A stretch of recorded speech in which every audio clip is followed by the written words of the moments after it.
Hello दोस्तों, आज हम लोग पढ़ेंगे ब्रोंकोस्कोपी के बारे में। ब्रोंकोस्कोपी एक तरीके का प्रोसीजर है। इसमें डेफिनेशन की बात करते हैं। सबसे पहले हम लोग bronchoscopy is a technique of visualising the inside of the Airways for diagnostic and therapeutic purposes by using a bronchoscope. Bronchoscopy एक तरीके की टेक्निक है, फिर प्रोसीजर है, जिसमें हम लोग बेसिकली एयरवेज को एग्जामिन करते हैं इनसाइड द एयरवेज। तो उसके दो पर्पसेस हैं basically, diagnostic and therapeutic purpose.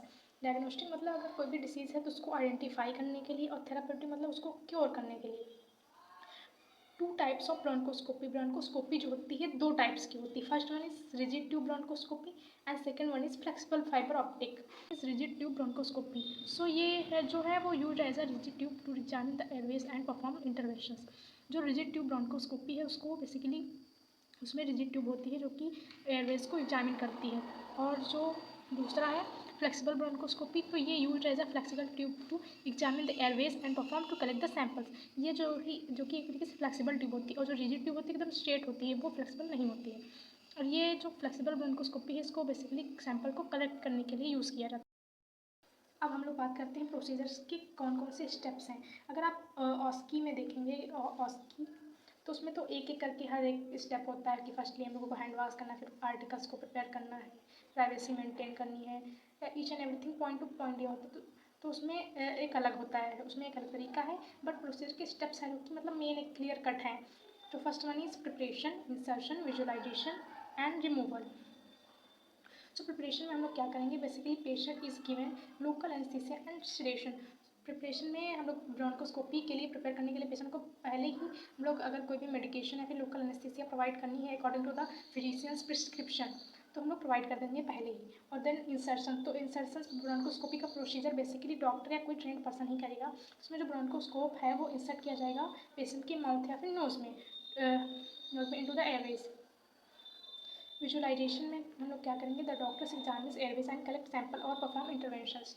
जो डॉक्टर है वो एयरवेज को एग्जामिन कर लेगा ब्रोंकोस्कोपी के थ्रू और इंटरवेंशन परफॉर्म करेगा। देन फोर्थ है removal, the bronchoscope is removed and the patient is monitor for complication. After the procedure हम लोग ब्रोंकोस्कोप को रिमूव कर लेंगे और मॉनिटर कर लेंगे कि कोई कॉम्प्लिकेशंस तो नहीं है। फिर लोग बात करेंगे इंडिकेशंस की। सो इंडिकेशंस जो कि हैं बेसिकली दो ही टाइप्स के इंडिकेशंस हैं। First one is diagnostic and therapeutic. Diagnostic मतलब आइडेंटिफाई करना डिसीज़ को, थेरापेटिक मतलब अगर डिसीज़ कोई भी छोटी मोटी डिसीज़ है जैसे कि ऑब्स्ट्रक्शन है, म्यूकस प्रोडक्शन है, अगर ब्रोंकोस्कोपी के दौरान ही ट्रीट किया जाए तो ट्रीट कर सकते हैं। तो ये डायग्नोस्टिक जो है वो बेसिकली आइडेंटिफाई करेगा डिसीज़ को, और थेरापेटिक है वो डिसीज़ को क्योर करेगा।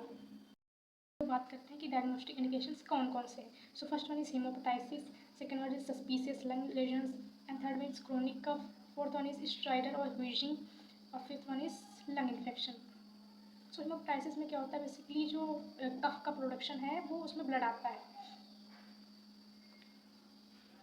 सस्पिशियस लंग लेजन्स, लंग में लेजन्स हो जाते हैं। क्रोनिक कफ मतलब कफ, क्रॉनिक कफ, स्ट्राइडर और व्हीजिंग ये किसी लंग की साउंड्स हैं। थेरापेटिक इंडिकेशंस में बेसिकली क्योर करना होता है डिसीज़ को। तो थेरापेटिक इंडिकेशंस क्या क्या हैं, so first one is foreign body removal, second one is mucus plug removal, third one is tumour treatment and fourth one is bleeding control. Other indications basically यही दो इंपॉर्टेंट है, most important diagnostic and therapeutic. बस इसके अलावा अगर हम देखें तो अदर इंडिकेशंस हैं pre operative valuation, monitoring disease process and research purposes.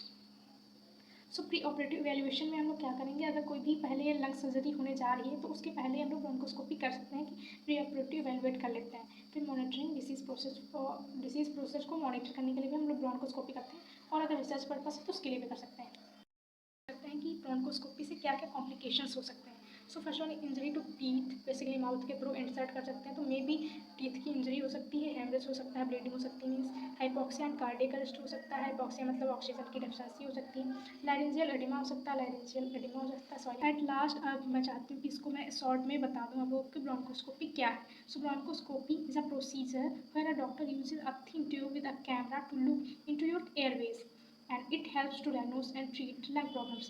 And during a bronchoscopy, doctors can take tissue samples, remove blockage और deliver medications directly into the lungs. जैसा कि ब्रोंकोस्कोप जो होता है उसमें अभी मैं आपको प्रोसीजर दिखा दूँगी थोड़ा सा। तो उसमें क्या होता है, जो थिन ट्यूब होती है उसी के ऊपर जो होता है एक चैम्बर होता है, जिसमें कि आप कोई भी मेडिकेशंस वगैरह हैं वो भी डाल दे सकते हैं, जो कि डायरेक्टली लंग्स में चली जाती है। सो थैंक यू गाइस, अगर आपको ये वीडियो पसंद आई हो तो लाइक करें, सब्सक्राइब करें और कमेंट करें। Thank you, bye bye. को देखो नाक से जाएंगे, ठीक है सर, देखते हुए जो मुंह में पानी आए घूरते रहना है, पैनिक नहीं होना है, ठीक है सब देख के करेंगे, ठीक है ना। चलो आंखें बंद कर दो और आप खोल जाओ, निकल जाओ,